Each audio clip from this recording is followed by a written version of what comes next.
Hello, and thank you for your interest in our work. My name is Dennis, and these are my co-authors from IBM Research and Stanford. First, a one-slide summary of our work. We derive convex bounds on the Softmax function, shown in orange and purple on this slide, that are provably tighter than previous linear bounds, shown in red. We also use linearizations of these new bounds. We apply the bounds to formally verify the robustness of transformer models and of uncertainty estimates provided by neural networks. Next, some background and an overview. The softmax function is a ubiquitous component in machine learning models.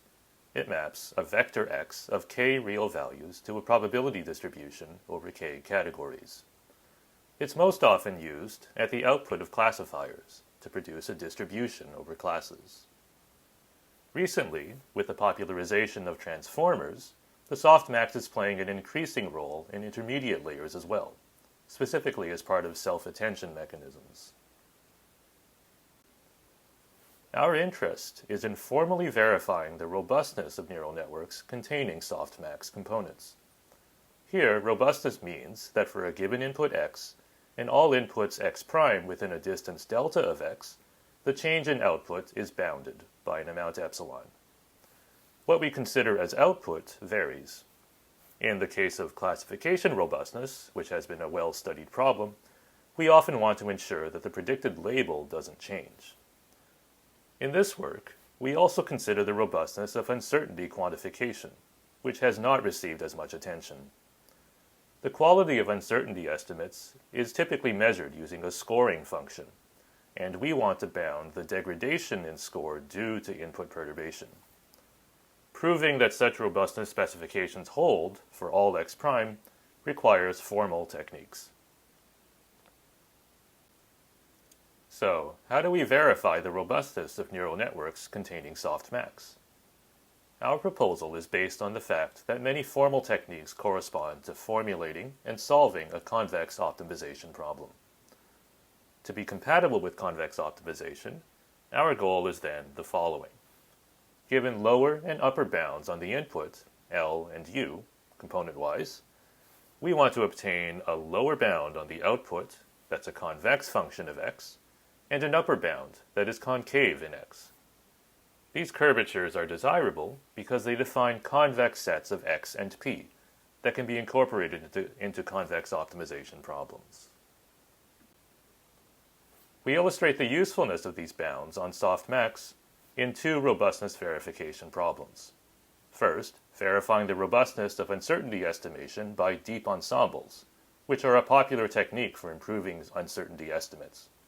Second, verifying the classification robustness of transformer models, where softmax occurs in intermediate layers. Now time for some more details. At a high level, our approach is similar to that taken in previous work on robustness verification of transformers. First, we decompose softmax into two simpler functions. Second, we derive lower and upper bounds for each of the simpler functions. Third, we then recompose these bounds to obtain overall bounds on softmax. In previous work, on robustness verification of transformers, as I mentioned, the authors considered a natural decomposition of softmax into exponential and reciprocal functions. To see this decomposition, we take the expression for softmax and divide through by the numerator. We then consider this as a composition of a sum of exponentials in the denominator followed by the reciprocal operation. On this and the following slides, I'll represent steps of derivations graphically for the case of k equal to 2 inputs. In this case, the softmax is a function only of the scalar variable, x2 minus x1, and everything can be easily plotted. Previous work only derived linear bounds. So their first step is to obtain linear bounds on the exponential function, a tangent plane from below, and a chord of the function from above. Similar bounds are obtained for the reciprocal function. The composition of these bounds then gives bounds on the softmax that are also linear. In the current work, we allow nonlinear bounds, as long as lower bounds are convex and upper bounds are concave, as I said earlier. Thus, in the case of the exponential function, we can observe that the function is already convex and can serve as its own lower bound. For an upper bound, which is required to be concave, we can reuse the linear bound from before. The region between these two bounds is a convex set. We use similar bounds for the reciprocal. The composition of these bounds then gives us tighter bounds on the softmax. In addition to the ER decomposition, we also consider an alternative based on the log sum exp function. We get this decomposition by taking the log of softmax and then re-exponentiating. We then regard this as the composition of the negative log sum exp function followed by the exponential. Log sum exp is a well-known convex function, so negative log sum exp is concave. In the case of k equal to 2 inputs, we can obtain lower and upper bounds for negative log sum exp as before. The difference being that since the function is concave, it can serve as its own upper bound, while the chord of the function is a lower bound. For k greater than 2, however, obtaining a lower bound on negative log sum exp is more involved because it's a multivariate function. We propose two possible lower bounds, and I defer to the paper for details on them. We then bound the exponential function as before, and we compose the bounds as before. The result is an even tighter pair of bounds on softmax.